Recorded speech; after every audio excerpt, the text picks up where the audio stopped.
the one drinking beer. I'm drinking water. 2 touchdowns a game? Yes, in the game. You're tripping. How high? No, it's high Super Bowl time. I don't know what we're doing in that front office, man. Twiddling our fucking dick. Ryan, I just need you to drink this. Wide receiver trivia. That's what she said. Her upset. Are those crutches? You can see Ryan's crutches in the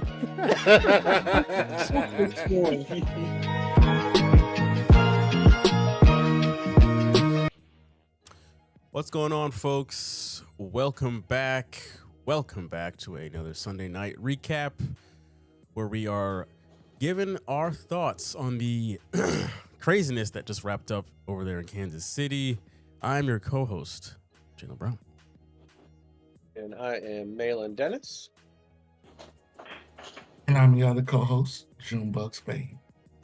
And rolling out of the 253 like a virus, going to infect you with astute observations of tonight's game. It is G-Money. Gentlemen, thank you for joining, taking the time out of your evening after what we just witnessed in KC. Final score on this one was 20-10. Houston pulling off the upset over the AFC champs. They returned to the scene of the crime and got their revenge, I guess you can say, and pretty much knocks the Chiefs out of like playoff contention. I know they're mathematically not eliminated yet, but realistically, there's very slim chance they can get in the playoffs at this point. So Houston handled their business very, very well. Again, final score was 20-10. But I'm gonna go to the fourth quarter on this one. That's where we'll start. The passing game of the Chiefs coming up short when it was needed the most. With Patrick Mahomes, he had like 10 straight attempts that ended in an incompletion or interception. That was just so uncharacteristic of that offense. And June, I'm going to start with you here. Rashee Rice dropped 2 fourth down passes, and then Travis Kelce bobbles the ball, ends in an interception. What was the Chiefs' problem on fourth down late in the game? Well, I think late in the game, like when it was 10-10, they seemed to go into panic mode. It was 4th and 1. It's 10-10. Why are you going for it on your side of the ball and not putting the ball away? Why go into a panic mode? You're Andy Reid. You're the Chiefs. You're Steve Spagnuolo. He had stopped the Texans just as much as they stopped you. So what are you doing? And then when you do it, you can't execute. I don't know. I know they the first play of the game, they missed their left tackle, went out. That was the first play of the game. So lots of pressure was getting to Mahomes. But the drop passes, Kelce, Rashee Rice, Patrick Mahomes overthrowing and underthrowing the ball. There's something wrong with the Chiefs, and it all culminated tonight. And that panic mode they went into, I just don't get it. I don't understand what happened. They played like a team that was down by 15 points and needed 2 touchdowns instead of a team that was tied and looking to play defense and possibly get the ball to go and get the go-ahead score with another defensive stop. So I think there was too much pressure. I think Andy Reid, for some reason, put too much pressure on this offense tonight. And so you had guys pressing too hard and guys making mistakes. So I put this on the fault of the coaching tonight. Now, on the other side of that, Malin, what do you think of Houston's defense tonight? Really making Patrick Mahomes uncomfortable there for plenty of this game. Every time I see Houston play, it makes me so much more like impressed with Seattle's win in October against that defense. because that defense has been lights out all year, and we had been hearing that they were like the number one, like top defense in the league, even going into that Seattle game in October. And they shut our offense down for a long time in that game, and of course we ended up coming out on top. But just watching the way they fly around the ball, man, like they are ball hawks. The way that secondary, those safeties, they're all over the place. That line made Mahomes uncomfortable and out of rhythm, pretty much the entire game. Like he was always having to step up into the pocket quicker than what he wanted to. He was never able to set his feet. There was no real timing or rhythm to the passing offense, and you saw it. I mean, he passed for he completed less than 50% of his passes. I think he had like 160 yards and 3 interceptions and no touchdowns. That is probably Patrick Mahomes' worst game as a pro. Yes, there were drop balls all over the place, but it just kind of goes to show how much that team was ad-libbing, trying to get completions. The receivers weren't ready for the ball at times. Mhm. They're also scared of getting hit, I think. I think they were seeing ghosts. Um, Kelsey got thumped in that fourth quarter, man, on that last interception. Yeah. He got off the field wondering why he's not laying on the sofa with Taylor Swift right now and why he came back to the NFL this year.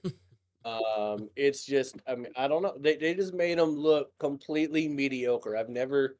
We've seen the Chiefs play mediocre a lot the last couple of years, but we've seen them play great and execute really great in the fourth quarter.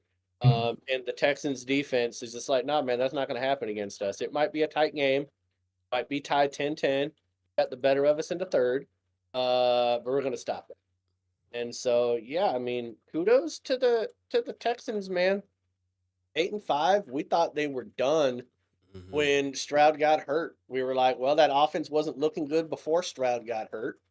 And then he gets hurt, and they rip off 3 straight wins with what was his name? Sam Mills, I think it was the quarterback's name. Davis. And now you've won Davis. Now you've won 2 in a row with Stroud. I think. I mean, they're playing well. That's not a team you want to see in the playoffs. That is the type of team that's built for playoff football right now. G Money, for you, in speaking of CJ Stroud, what did you think of the way he played? Because he had on paper, fairly pedestrian game, 203 yards, 1 touchdown, no interceptions. What did you think of CJ? It was a pedestrian game, but people tend to go to sleep on the Kansas City defense just thinking that it's not that good. Their defense is solid, and it has been solid all season. It's just the offense has been inconsistent, and the offense has had injuries. CJ Stroud is not the CJ Stroud of his rookie year, where he lit up the NFL and everybody was looking at him going, oh my God, this guy's going to be great. He can be good, and he limited his turnover. I mean, he played actually better this game than he has in other games. He made the smart choices. He threw the ball away as opposed to trying to throw it into coverage. Yeah, he scrambled when he had to. And really, that's what you want from your quarterback. I don't need my quarterback to throw into double or triple coverage trying to make that big play. If that big play isn't there and it results in a turnover, I want you to move the ball down the field. And if finally we can't, I don't want you to turn the ball over. And that may be called playing safe football. That's also a way you win games. So, not impressed by his numbers, but I don't have to be impressed by his numbers.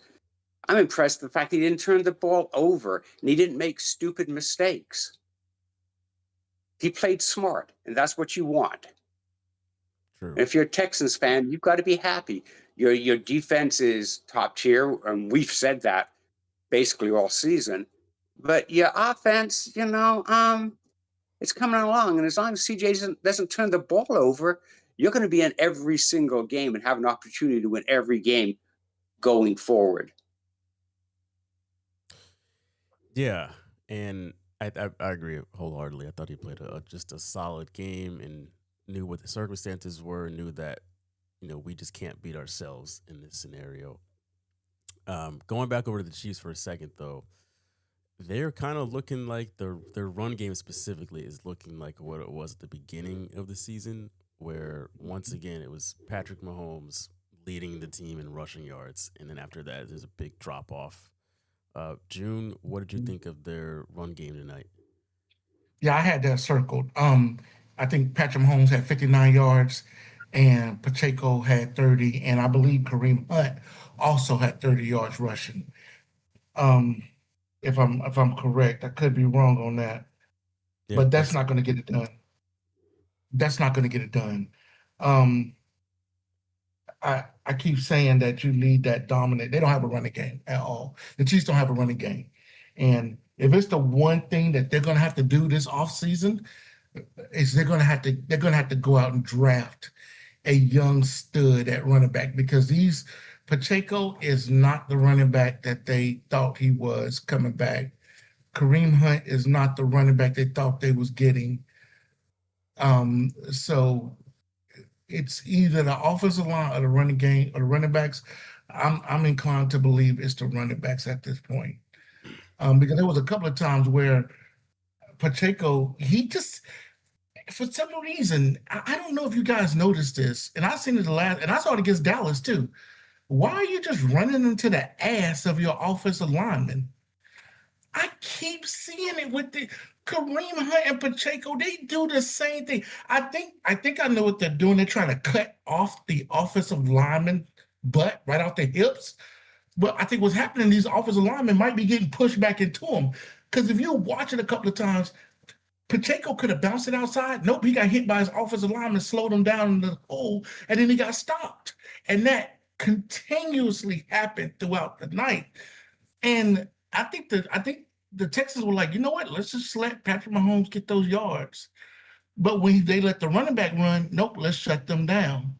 And then we'll turn them into a passer, and then we'll get after the quarterback. But right now, the Chiefs do not have a running game.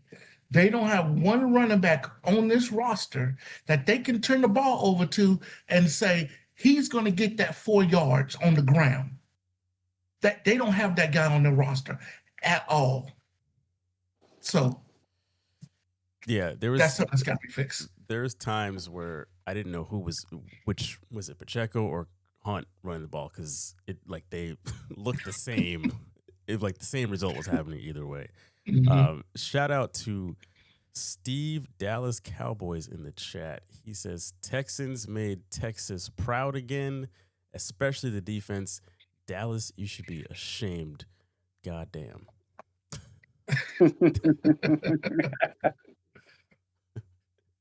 Steve is still a little bitter from last week, sounds like. Little raw there, Steve. Don't worry. There's always next year, and you guys will draft well, and you'll be singing the Super Bowl song. Jeremiah Love, baby. Jeremiah Love gonna look good with that star on his helmet. Isn't that what you said about Ashton Gentry? And he don't have it for the Raiders, so Receiving wise, though, Nico Collins had himself a pretty nice game, 121 yards off of just 4 catches. Then there was kind of a bit of a drop off. The Chiefs, though, it was a mixed bag, kind of a weird, Xavier Worthy, 55 yards off 3 catches. Rashee Rice had a pretty disappointing game, 4 catches, 34 yards. There just wasn't anybody consistently, like Mahomes was trying to, but no one was consistently catching the ball. Mainland, what did you think about the receiving game for either team tonight? I mean, I thought that the Chiefs were just god awful receiving tonight. It even if Mahomes had more time, I don't know. They couldn't even hold on to the ball when they got it. Now, yes, the Texans made like some good plays, but it's like even there was a touchdown It was in the end zone.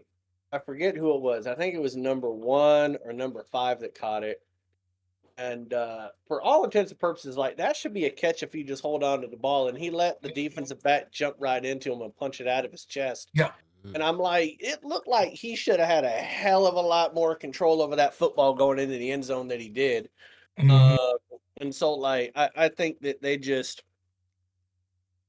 you put too much eggs in your baskets over Patrick Mahomes being great and Travis Kelsey being great.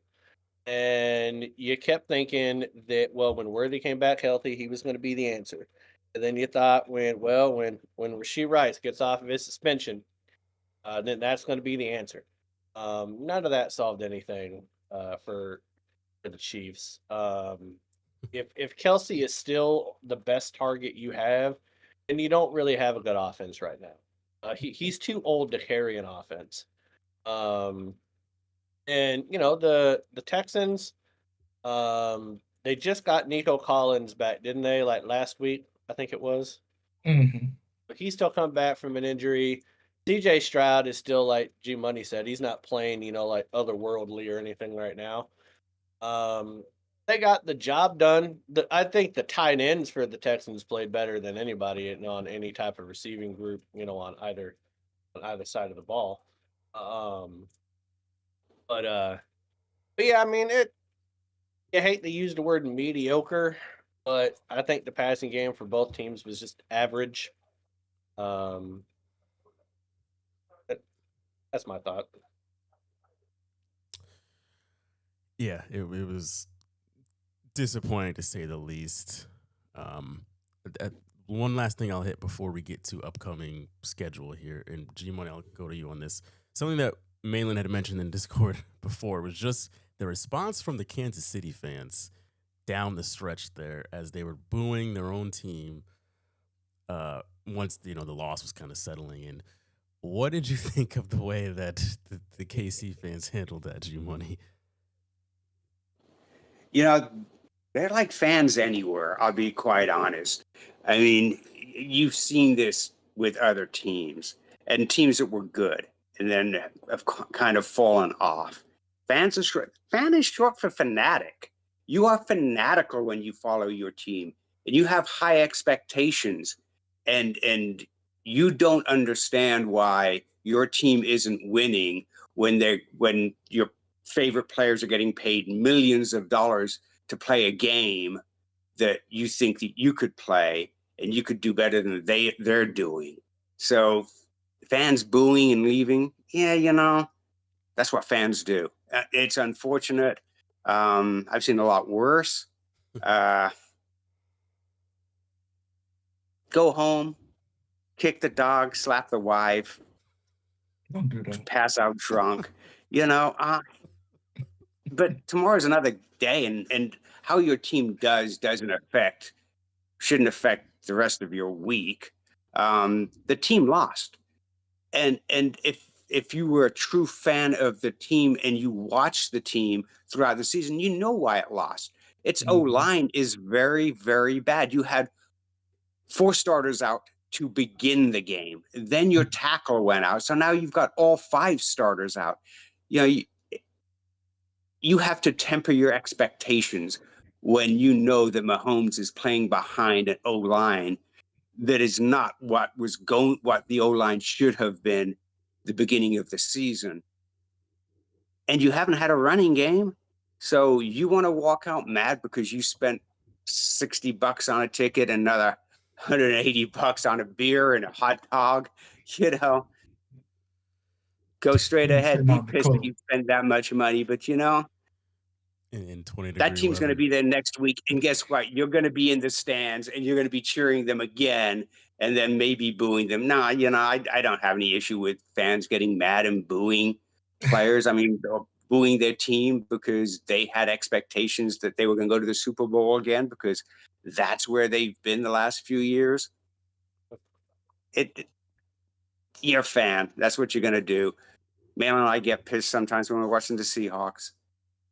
And Hey, we've never left the game, though, that the Seahawks that we've been at that the Seahawks have lost, and we've never booed them. But Yeah. in the privacy of our own homes watching the game, we've Yes. dropped some F-bombs and everything else. I just think the only difference with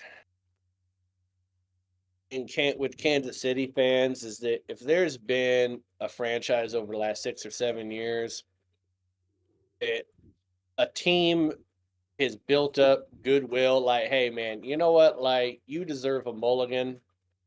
It's the Chiefs. Mm-hmm. And they didn't even make it through a full season of being an average NFL team, and they're, like, booing Patrick Mahomes and Travis Kelce off the field. Yeah. Like, they didn't even make I mean, Dallas fans are used to losing, so they don't boo Dak Prescott very often. I don't like, What the hell it did you to me, say? it'd be like, and this had never happened with Tom Brady later in his career, but to me, it'd be like, Tom Brady, like, What the hell? getting booed off the field in, like, 2018 because, the Patriots have, like, a 500 record. I'd be like, "Y'all some spoiled ass fans over what you saw for 20 years. Like, welcome to the rest of the league, like, when people are 6 and 7." But like G Money said, I get it that you've built up the expectation to win. And so then when you don't, maybe if you had enough of them $30 beers, you're getting frustrated. But if I'm Patrick Mahomes, I'm just like, damn, man, like, what do I got to do?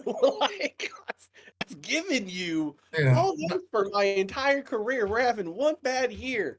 And if there was snow in the stands, y'all be throwing it at me.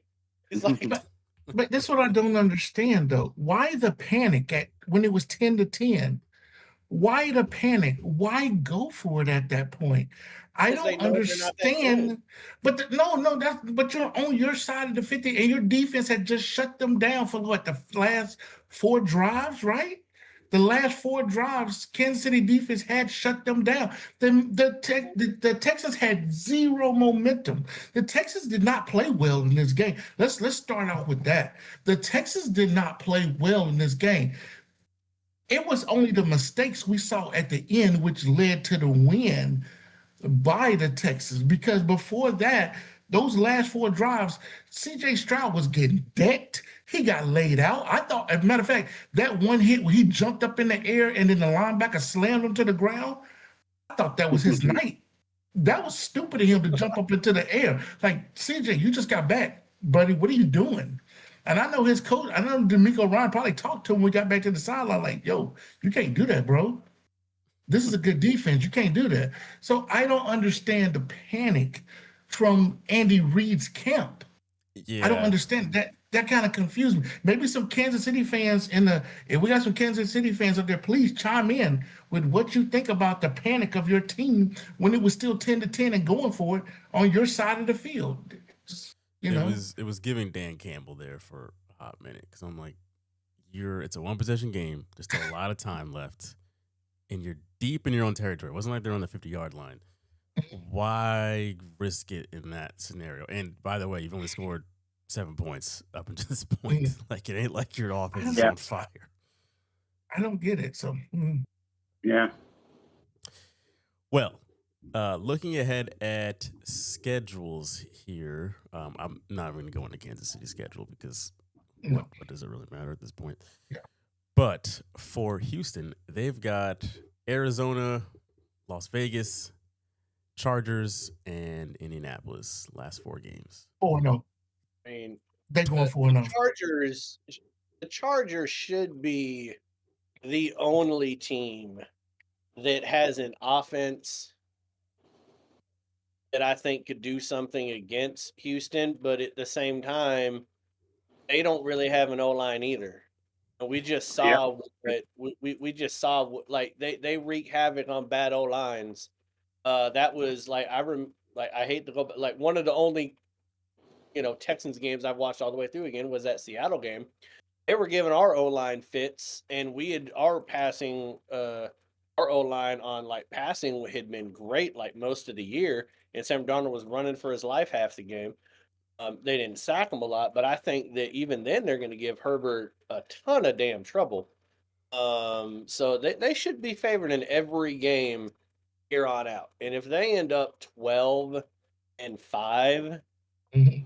what a turnaround for that team. Mhm. Yeah, but I mean, but they got to hope that the Jaguars lose so that they could pop up and get that spot. Because I don't know. Here's the deal about what I feel about the Texans. They're a good team defensively, but their offense still got some work because guess what? They don't run the ball all that well either. True. And I'm afraid that if they get into the playoffs and they're not at home, I don't feel like they can pull a game out because they're not going to have the Kansas Cities of the world to play against. I think because they're going to have to control the ball because not everybody's going to do what Kansas City just did and just panic at the end of the game and start going for it on their side of the 50. Some people are going to play some defense against them. So I think that Texans are going to have to try to run the ball a little bit more if they want to compete, especially again, if they don't get a home game and they have to go on the road in the AFC. They're gonna have to run the ball. If they got to go to Denver first, or if they got to head to Denver, they're gonna have to run the ball against Denver. If they want to win that game and pull that game out. I do agree with you about Mm. Jacksonville, and Jacksonville really only has one more tough game, and that's Mhm. at That's Denver. at Denver, right? Because they That's got it, the yeah. Jets and Indy and Tennessee after that.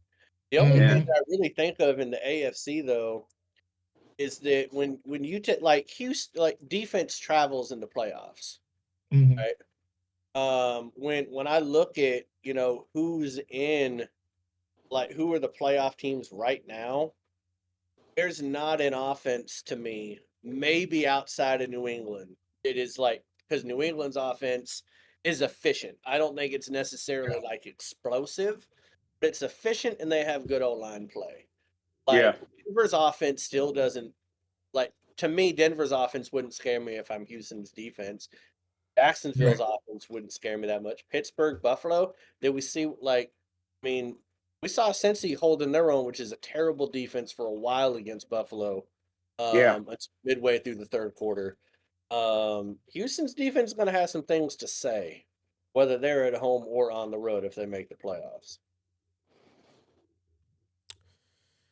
Well, that will pretty much do it for this one. Is there anything else you guys wanted to mention about this game before we get up out of here? I just think we see the end of an era coming. I think they'll retool in a couple of years because Patrick Mahomes is still very young. So I think they still got time, but I think we've seen the end of Kelsey. I think he's gone, and I think this offense, besides Worthy, I think in a couple of players off that offensive line, I think next year what we're going to see is a brand new offense from Kansas City and possibly maybe a brand new coach from Kansas City too. Andy Reid might call it a career. We never know what this team is going to look like next year. What the hell is on that cat's head? Oh, because he's done. Oh my God. Jude He's is really making mad about it. wholesale changes in Kansas City. Yeah, I don't see that. I would agree that Travis Kelsey, this is probably his last season. I think Malin was right. He's probably thinking, why did I come back again? But, this will probably be his last year. I don't know about, I think Andy Reid's still going to be there. Andy Reid would have to quit. They're not going to fire him. No, they're That's not going not going to to. happen. And I don't see him quitting.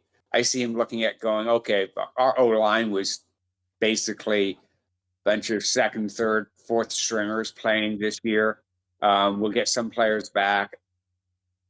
They'll probably look at free agency and maybe draft O-line. And I think June's right. They need to draft a running back, whether they get him in the first round or the third round or something. They need to get a good running back there because what they have is not working.